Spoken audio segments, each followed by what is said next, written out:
इन दिनों देश की राजनीति में पसमानदा मुसलमानों का जिक्र बढ़ गया है।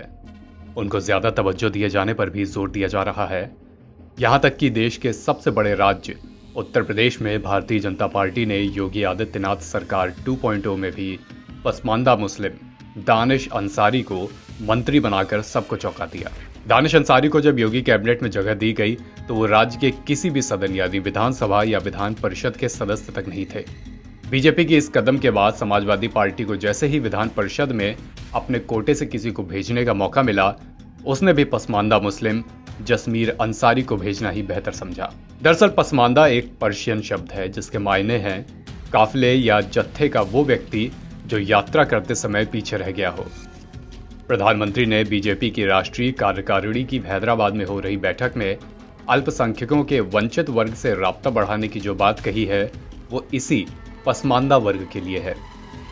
केंद्र की और अलग अलग राज्यों की पिछड़ा वर्ग की जो सूची है उसमें मुस्लिम ओबीसी की ये जातियां शामिल हैं। पर्शियन शब्द के हिंदी मायने पर गौर करें तो काफिले या जत्थे का वो व्यक्ति जो यात्रा करते समय पीछे रह गया हो। देश में मुसलमानों की कुल आबादी है उसमें लगभग 90% हिस्सा पसमानदा मुस्लिमों का ही है।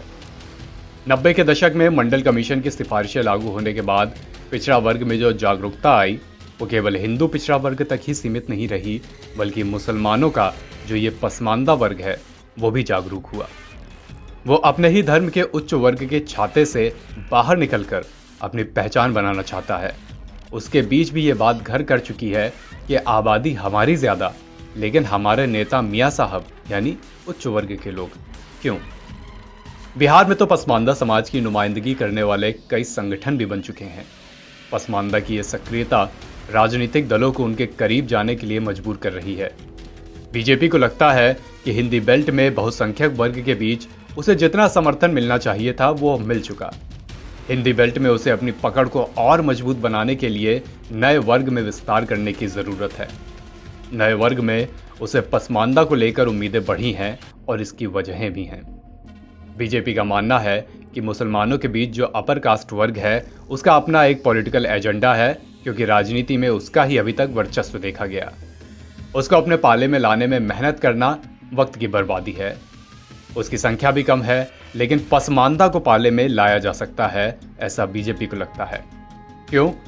क्योंकि मोदी सरकार और बीजेपी शासित राज्यों में जो कल्याणकारी योजनाएं हैं उसमें लाभार्थी वर्ग में पसमानदा भी शामिल हैं।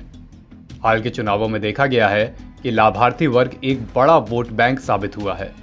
यूपी की योगी सरकार में दानिश अंसारी को मंत्री बनाने के पीछे बीजेपी की मंशा पसमानदा तक अपनी इसी पहुंच को बढ़ाने की थी। अब हैदराबाद में भी प्रधानमंत्री नरेंद्र मोदी का भाषण वायरल है जिसमें पसमानदा का जिक्र है।